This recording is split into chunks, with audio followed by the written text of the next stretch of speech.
মৎস্য বিতৰ্কই বৰ্তমান সমগ্ৰ অসম তোলপাৰ লগাই আছে। এই সময়ত মিয়া মাছ আৰু অসমীয়া মাছৰ এক প্ৰতিযোগিতা চলিছে।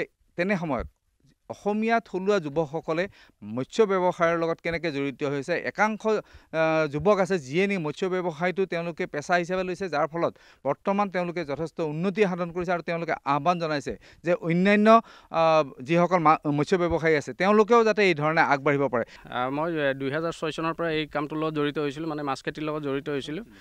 এতিয়া বৰ্তমান মই আপোনাৰ 90 বিঘাত মই এই কালচাৰটো কৰি আছোঁ, মাছৰ খেতিটো কৰি আছোঁ।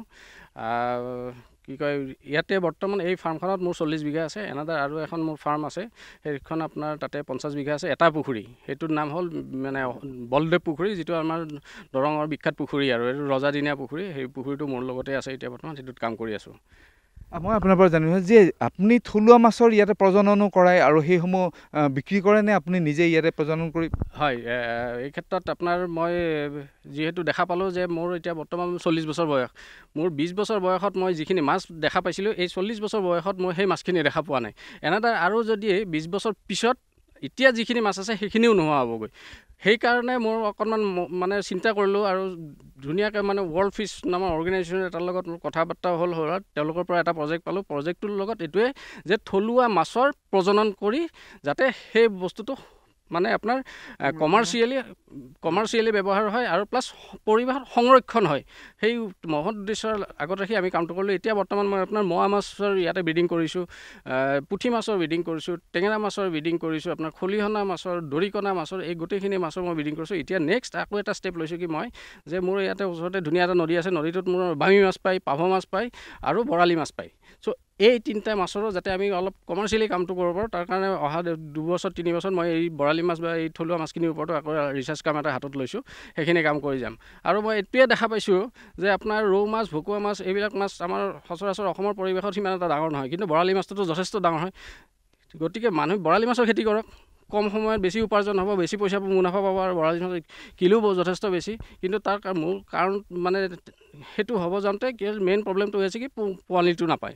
গতিকে আমি এই বস্তুটো হাতত লৈছোঁ। অহা 2-3 বছৰৰ ভিতৰত আমি বৰালি মাছৰো পোনা পাবলৈ সক্ষম হয়। মই আপোনাৰ পৰা আৰু এটা কথা জানিব বিচাৰিছোঁ, যিহেতুকে আপোনাৰ ইয়াতে যথেষ্ট পুখুৰী আছে, আপুনি যথেষ্ট ৰাষ্ট্ৰীয় পুৰস্কাৰ, ৰাজ্যিক পুৰস্কাৰ লাভ কৰিবলৈ সক্ষম হৈছে, বিদেশলৈ গৈছে।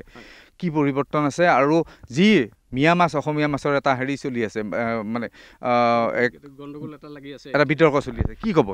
মই আপোনাৰ যোৱা বেলিকা ৰাজ্যিক পুৰস্কাৰ পাবলৈ সক্ষম হৈছিলোঁ আৰু মই আপোনাৰ 10 জুলাই তাৰিখে মোক অসম চৰকাৰে আপোনাৰ ভিয়েটনাম আৰু কম্বোডিয়ালৈ মোক পঠাইছিল উন্নত প্ৰশিক্ষণৰ কাৰণে। মই তাতে দেখিলোঁগৈ যে যিখিনি সময়ত অসমত আমি পাৰ হেক্টৰ অৰ্থাৎ 7.5 বিঘা মাটিত আমি 7 টনৰ পৰা 10 টন প্ৰডাকশ্যন পাই আছোঁ, সেইখিনি সময়ত ভিয়েটনাম আৰু কম্বোডিয়াত 40 টন প্ৰডাকশ্যন পাই আছে।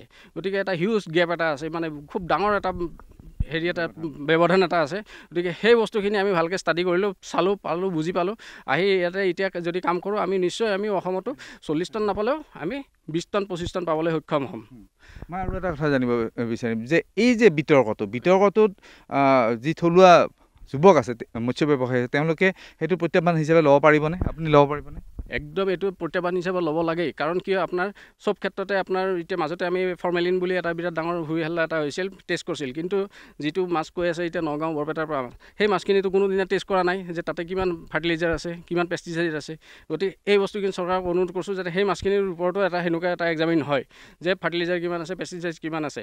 যে চাব গ'লে এতিয়া মোৰ ইয়াতে যিটো মাছ প্ৰডাকশ্যন কৰি আছোঁ আমি থলুৱা মাছ, সেইখিনি আমি কেলকাতালৈ পঠাই আছোঁ শুকান মাছ কৰি। আপোনালোকে দেখা পাব মই ইয়াতে শুকাই থৈ দিছোঁ। সেই মাছখিনি মই ফুড ভেলুটো কিমান আছে, কি আছে, সেইকাৰণে ৰিচাৰ্চৰ কাৰণে মই কেলকাতা পঠাই আছোঁ ব্যক্তিগতভাৱে।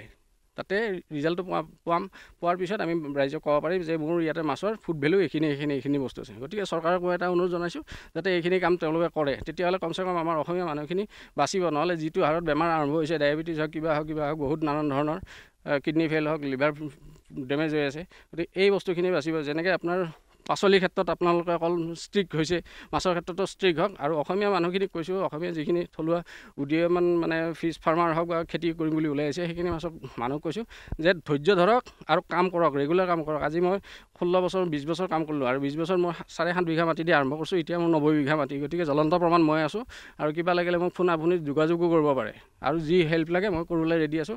বিদেশতো মই গৈ ট্ৰেইনিং পাৰ্টিত লৈ আহিছোঁ।